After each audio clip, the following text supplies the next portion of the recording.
been with you until 12 o'clock this morning. Now, many of us take photos on our phones, or we're called to step up at Christmas time or Easter to make a photograph interesting for our family. But what can we do to make those photographs more interesting, more memorable? You're joined now by professional photographer Xavier Montana from Photogenia to help guide us. Good morning. Good morning. Let's start at the beginning. What's the essence of a good photograph? Can you take us through some tips of what makes a photograph interesting for you? Yes, look, certainly a good photograph needs to have some technical things that are correct, brightness, exposure, framing, and so on. But I would say that the best thing for a good photographer is the emotion. So when you look at the photo and it creates some sort of emotion in you or on the people you share that photo with, I think you've achieved that. Can we find emotion before we take the photo, or is that something you notice afterwards? I think it's a process. Certainly when you start preparing a photo, you have a feeling about what's going to happen. But until you don't see the photo on your screen and you kind of start looking through the details of the image and so on, you don't know. But it's a wonderful process from the moment you prepare until you take it.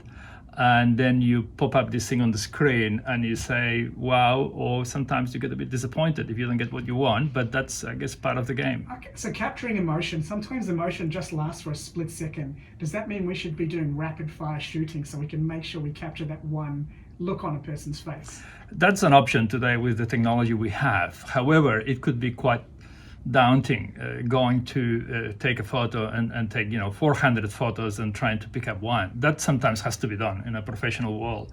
But for the day-to-day thing, I suggest not to stress too much about that. Take a few photos, delete the ones you don't like, and get your pick, and then work on that one.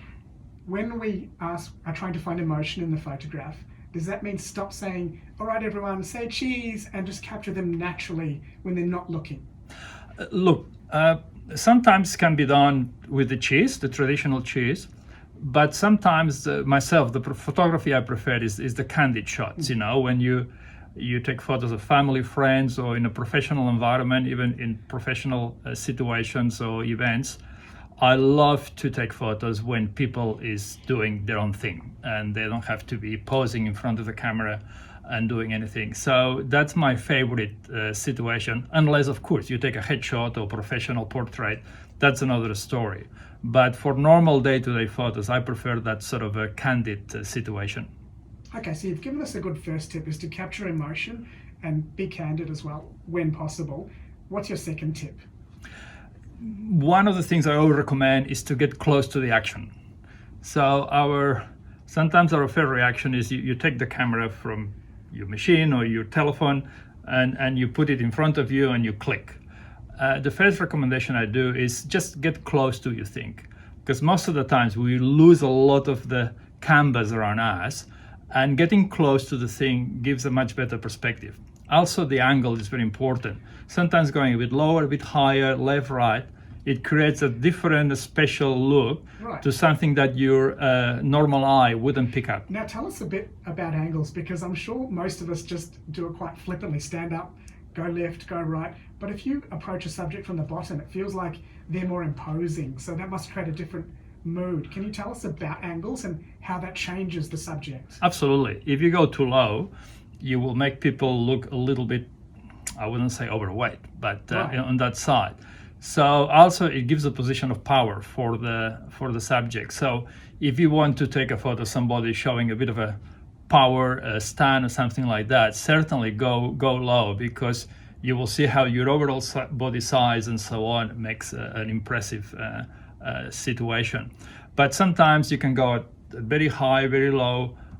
It depends exactly what you're trying to achieve. But most of the times I take photos at the eye level, to be honest. I think it gives the most natural approach to photography. And tell us why you suggest zooming in a little bit to the subject and not trying to capture everything in the scene. Well, that's a big mistake. When people try to put too many things in a photo, somehow you defeat the purpose. Good photos have a good single focus point. And backgrounds are very important. And the importance of the backgrounds is, it sounds a bit funny, but it's not to be important. Backgrounds normally distract. and you want the subject to be in the middle or in one side, but the backgrounds, you want them simple, plain. And then when you look at the photo, the good photos is the ones that when you look at that particular image, your eyes go to a particular point and don't get distracted with too many things. Is there anything else you can tell us in terms of composition and arranging the photograph to make it look good? There is many things out there. You can do a bit of research. There is the rule of the thirds. There is the rule of not putting the subject in the middle. There is many things. I guess I'd suggest people to try. If you have a subject to take a photo, go straight at the front, go left, go right, a bit higher, a bit lower, and then with practice you will see which one suits you better. Mm-hmm. You are listening to Javier Montana talking about how to take a good photograph. Are there any common mistakes that we haven't covered that you see people make? Number one mistake is to buy expensive gear. Okay. People think that if you buy a fancy camera and so on, you're gonna take better photos. That's not correct. You can do a lot of good photography with your phone, with a cheap camera.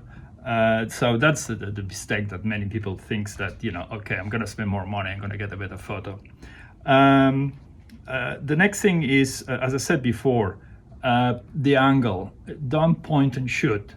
It's about finding that angle. It's about trying this different approach, higher, lower, closer, further away. And then with practice, as I said, you will see what works better. Is there anything you can tell us about using light and lighting, natural lighting, to make a photograph look good? Natural lighting is always the best. If you can use natural lighting, it's the best. It's beautiful, it's soft, and so on. Sometimes the only thing I recommend is try to avoid the harsh sun. People under the sun, people makes funny faces. It's uncomfortable, gets a little bit sweaty, but if you can use soft, reflected light in a natural environment, it's the best thing. So you like a cloudy day? That's the perfect situation. Cloudy days are really like having a massive soft box on the sky that creates this wonderful soft light that you can be very creative and use it a lot. Yeah. You've taken us into some of the technical sides of taking a photograph, but obviously photography involves humans and people. I can imagine in your job, one of your jobs is to be a therapist and calm people down before the photo shoot, because people often don't like it. Look, 90% of my clients, when they come, they hate photos, and they tell you openly, which is it's interesting, and it's true. Even myself, I don't like photos being taken of myself. I think it's exposing us to some sort of a unknown situation, and we feel threatened. And even sometimes in extreme cases may bring issues about self-esteem or insecurity and so on.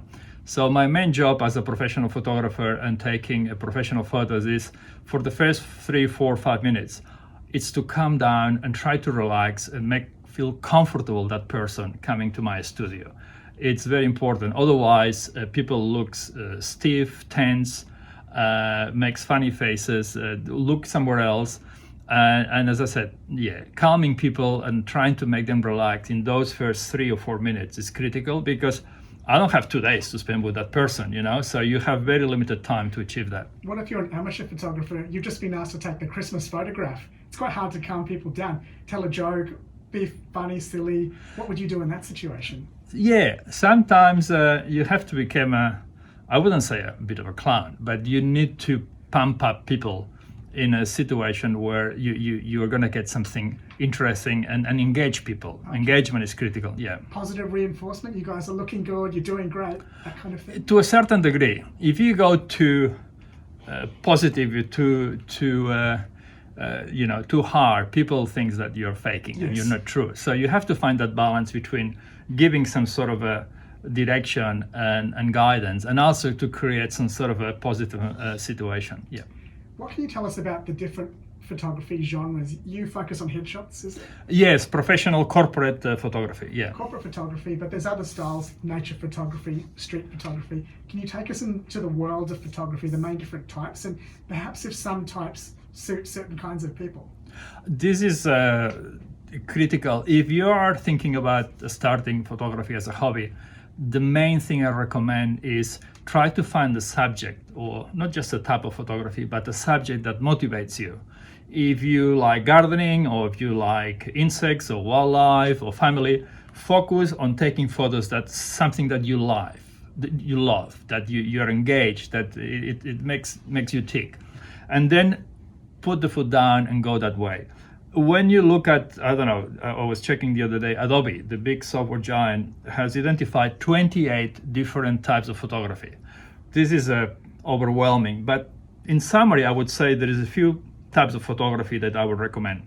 Family, natural, wildlife, landscape, macro, portrait, street, food, and even drone. So if you pick up one of those, and one of those are something that motivates you, go for it. Street photography can be difficult because you have to capture people candidly, but at the same time, some people don't want to be photographed. So do you have to ask for permission on the street? What's the rules around photographing on the street? Rule. My recommendation would be ask, and ask again. Most of the people would love having a photo taken. Even sometimes I go on the street having a photo shoot and people comes to you, take a photo of me, blah, blah, blah. But in this 5% of situations, some people may feel a bit threatened or uncomfortable.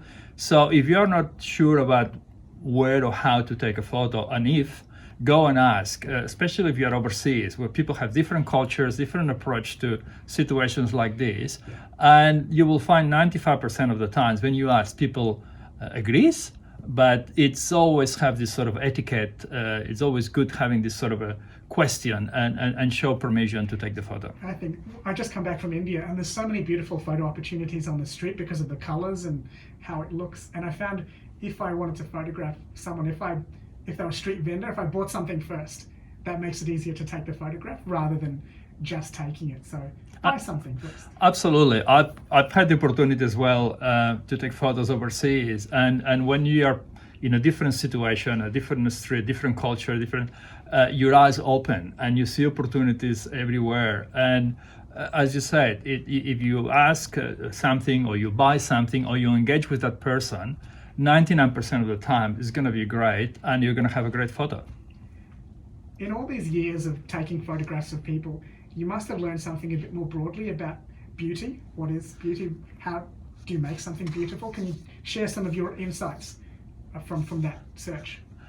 Look, the concept of beauty is a little bit subjective, and it has changed over the years a lot. So what we understand today for beauty is very different than what the Greeks or people in the Middle Age were thinking about. For example, in the old days, round ladies with some sort of facial expressions and features were considered as beautiful. Today, what we consider as beautiful has changed a little bit. Things like clear skin, body weight, defined facial contours, and useful appearance are very important. In my job, basically, I think what I would say is people is looking as a beauty concept to look healthy, to look radiant, to look even confident. And if you achieve that in a photography, I think people will feel confident and comfortable with it. Can photographers then play a role in challenging conventional ideas of beauty? And that could be quite an interesting way to spend a career. It's not an easy way to convince people that certain positions or certain photos are better than the others. When my clients come to me, they have a pretty clear idea what they like or don't like about themselves. And the photographer is trying to accommodate that. The photographer role is to try to accommodate that and try to show a photo that is the best version of that particular person. And most of the times it's achievable. Sometimes 2 or 3% of the times, no matter what you do, unfortunately, the person doesn't feel comfortable. But it's rare, and most of the people, like what they get at the end of the day. Right now, you're listening to Xavier Montana, who's from Photogenia, does a lot of corporate photography, but in his free time, nature photography and plenty of other genres, trying to give us a professional photographer's eye on how to take good photography. We haven't covered posing. How do you pose people to be interesting in a photograph? That's a good question. To look natural, many times you need to ask people to do certain things that come across unnatural. And the first thing I ask people to do is to position themselves in a situation that is reasonably comfortable, confident, and straight. Then I turn people around to a particular side, and then very important, I take control of the chin. Okay. It's very important. How do you take control of the chin? It's a very simple system. I put my finger out, and I use that as a bit of a joystick. So I train people to move the chin as I move my finger. That helps to get that ideal situation where you turn your body a little bit in one side, and then you position your chin up and down, and then you get that sweet spot. The jawline, the nice jawline that people often, maybe that's why people don't like photographs, because they didn't see that double chin that suddenly appears in the photograph. Look, I think people in general, as I said before, they don't like their own photos, and my job is to make the best version of you in a photo. So the job plays a role, but also the position of your chin, the position of your body, the position of your shoulders. I guess you're lining up a few decks, and when you have all of them in a row, you get that sweet spot. And that process sometimes can be a little bit uncomfortable for the clients, but I always tell the same during the photo shoot. Breathe, breathe, and breathe. Our body gets very tense and stiff when we're asking our body to do something that doesn't come natural all the time. If you've got a group of people together, is there any way to pose them or bring them together in an interesting way? This is more in a family photography situation. In the corporate world, you have to be more careful about that, you know. But team photos are challenging, are beautiful, and when you put a group of 10, 15, or even 50 people in a photo shoot, it's a very interesting experience, because you only need one of them blinking, yes, or looking around or turning around to have that photo in the bin. So you need to give very clear instructions to people on how to pose and how to group themselves, and it takes a bit of time, but if you get that shot, you nail it. Before I let you go, just one last question on you personally.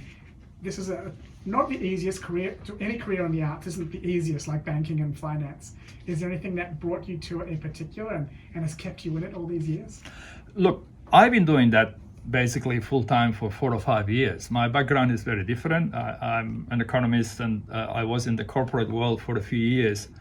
And at some stage of my career, I had to face a decision and take a decision and to change into something different.